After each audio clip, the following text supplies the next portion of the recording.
Free audio post-production by alphonic.com। Bharatiya Samaj के अध्ययन एवं विश्लेषण में अनेक परिप्रेक्ष्यों को अपनाया गया है। प्रत्येक परिप्रेक्ष्य भारतीय समाज को समझने का एक विशिष्ट नजरिया है। यहाँ पर लिखे गए विभिन्न परिप्रेक्ष्यों के अतिरिक्त एक अन्य परिप्रेक्ष्य है पर्सपेक्टिव। वह है इंडोलॉजिकल या टेक्सचुअल पर्सपेक्टिव। इसको भारत विद्या परिप्रेक्ष्य भी कह सकते हैं।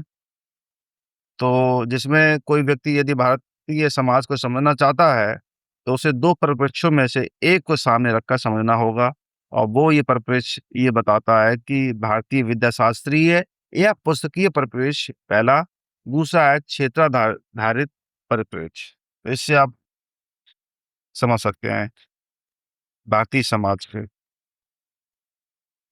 अन्य परिप्रेक्ष्य में, जैसे संरचनात्मक प्रकारवादी परिप्रेक्ष्य, मार्क्सवादी परिप्रेक्ष्य, सभ्यतावादी परिप्रेक्ष्य, दलितवादी परिप्रेक्ष्य ऐसे हैं।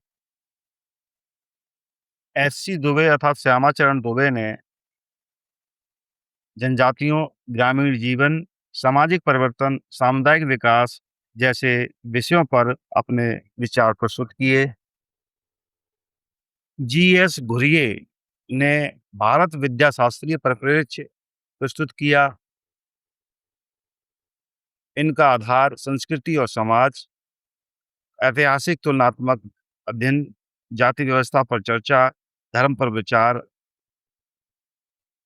कार्य परंपरा, भारतीय सभ्यता संबंध संदर्भ, भारतीय का नृत्य और वेशभूषा का अध्ययन, इन टॉपिकों पर उन्होंने अपने विचार प्रस्तुत किए।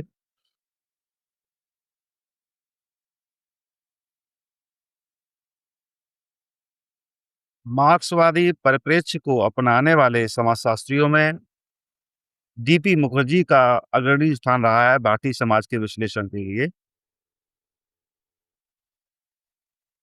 डी.पी. मुखर्जी भारतीय राजनीतिक आंदोलन को सामाजिक और आर्थिक परिवर्तन का अंग मानते थे। उन्होंने भारतीय इतिहास का द्वंद्वात्मक प्रक्रिया द्वारा विश्लेषण किया है।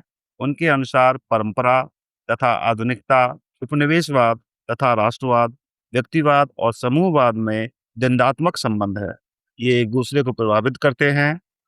मुखर्जी का द्वंद्ववाद का आधार मानवतावाद रहा है।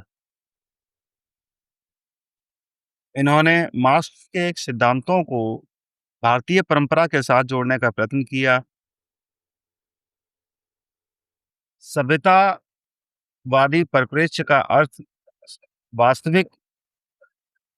सामाजिक वास्तविकता के अध्ययन में सभ्यता को आधार बिंदु मानना है।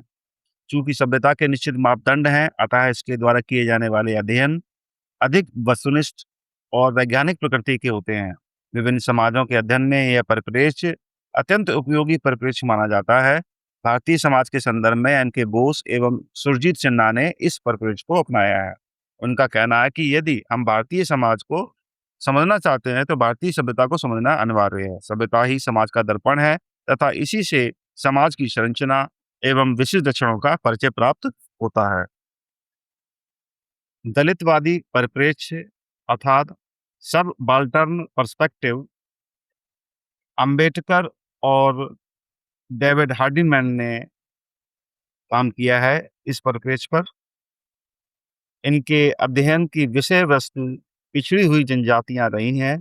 इन जनजातियों के उत्थान हेतु हार्डिमैन ने काफी सुझाव दिए और अंबेडकर जी ने तो अपना संपूर्ण जीवन इनके उत्थान और विकास के लिए समर्पित किया। अब कुछ एमसीक्यूज क्वेश्चन है, जिसमें caste and race in India किसकी पुस्तक है? जी.एस. घुरिये की। इसी प्रकार से सोशियोलॉजिकल बुलेटिन नामक पत्रिका का प्रकाशन किसने किया? जी.एस. घुरिये ने। एक है hierarchy and marriage alliance in South Indian kinship. इस पुस्तक के कौन लेखक हैं? Louis Dumont. Problems of Indian youth पुस्तक किसकी है? D P. Mukherjee. Free audio post-production by alphonic.com।